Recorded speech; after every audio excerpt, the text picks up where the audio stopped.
Khalil Rountree talks about his next UFC fight.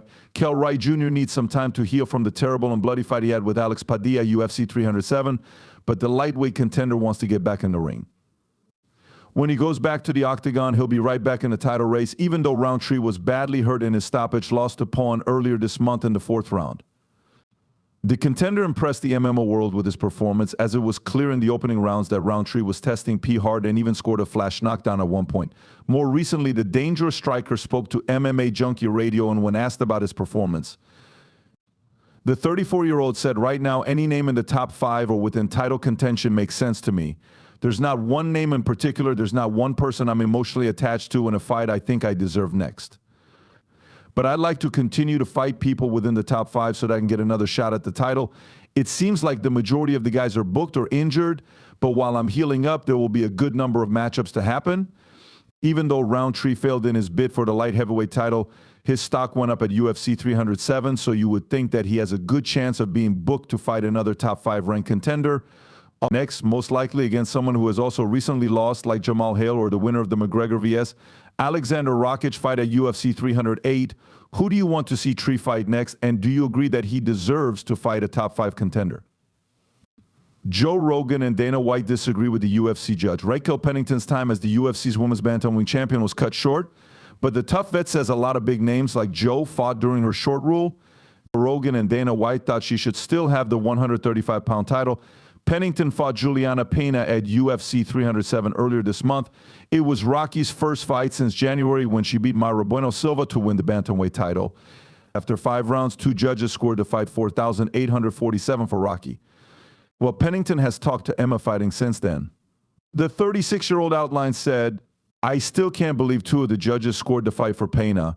It's just crazy to me what these judges do. At the end of the day, you have competitive fights, they go to the decisions. And it only takes that one person to take away everything from somebody. I feel like they really don't know what they're doing, and yet they're the ones with the best seat in the house. They're supposed to be doing the best job. I find it crazy that every single news outlet, not even one that said Pena won, said Pennington did. I've had a lot of top athletes contact me like Dana White, Hunter Campbell, Joe Rogan, John Aronik, Daniel Cormier, and everyone else is sitting there like, no way, we don't understand this." Do you agree with Pennington and others who say she should have heard and still at UFC 307 Brandon? Brandon Royval wants to fight for the UFC title next. Roy wants a UFC title fight next. At UFC Vegas 98 on Saturday, Brandon Royval played the role of spoiler by making sure that Roy stayed in the running for the title. Roy will face Tatsu Tita in the main event, which was meant to set up a title fight between T.I. and Royal. T.I. had won all 6 of his UFC fights so far, so Royal was the underdog on the betting lines, but the fight was actually a good one. The fight was very close and had some jaw-dropping grappling exchanges. Royal won by split decision, and the win pretty much ensured that the 32-year-old would stay the #1 ranked flyweight for now. So when talking to the media after the fight, Royval called a shot, and that shot was for a title fight. "I see a title shot next. There's no way about it," he said. "I'm all about rematches, but that being said, it's like I earned my way to a title shot. I took a shot against the #1, and I just beat the. I'm the hottest prospect in the division, and I think a title shot is what's next for me. I'll be the backup for the title fight on December 7th. It's easy to see why Royval feels this way. He has wins over top contenders like Brandon Moreno and Kai Kara France, but he lost to current champion Alexander Pantoja by unanimous decision last December, so things need to go his way before he gets another chance.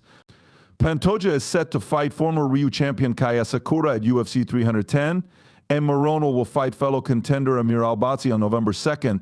If Albatsi wins that fight, he'll likely be fighting for the 125-pound title next because he'll have won 7 straight fights by then. Conor McGregor offers to train Sean O'Malley. Conor McGregor responded to a video of Charlie talking about him by saying that Conor used to be an inspiration to him and that he hopes all is well with him and his family. At the end of the day, he played a big part in my career, so he'll always be an inspiration to me. Right now, I wouldn't say he is necessarily, but I do think he wants to get back to.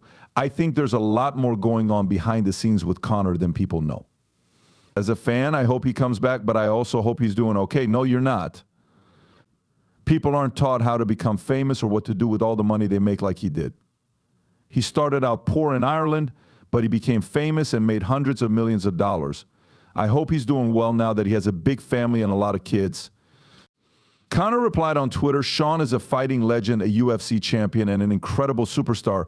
I would love to see him and his longtime coach Tim Welsh do a stint in Ireland, a 4-week run at SBG Ireland under John's coaching, and I'm telling you he would regain his title. Still has a chance to win it back, but I think it would be best for him and his coach to spend a good month, not a long time, but a good solid month learning from Coach Cav at SBG. They would learn a lot and then go on to win the gold again. I would love to see Conor McGregor go off on Twitter. Bilal Muhammad went after Jerkbal Muhammad. He said, I'd love to crush my left hook into Bal's temple and take down the Triple Crown. I'd do it easily and quickly. I'd cave his skull heavy. The obstacles I face getting back to the octagon are just harrowing. I'm so sad that my June 29th fight was canceled. To think that this jerk is now a UFC champion with no knockdowns on his record whatsoever is so bad the UFC's worst. If you want to see Conor McGregor fight Belal Muhammad, let us know in the comments. Imagine Kell yawning over Hill's knocked out body in the octagon. What the F is Vanderlei talking about? He got that CTE in Pride 100%. That guy fought like 4 times in the UFC. If I had to choose between UI and Jamal, I'd pick UI, baby. It's funny how as soon as Chandler books a fight, Conor's ready to go.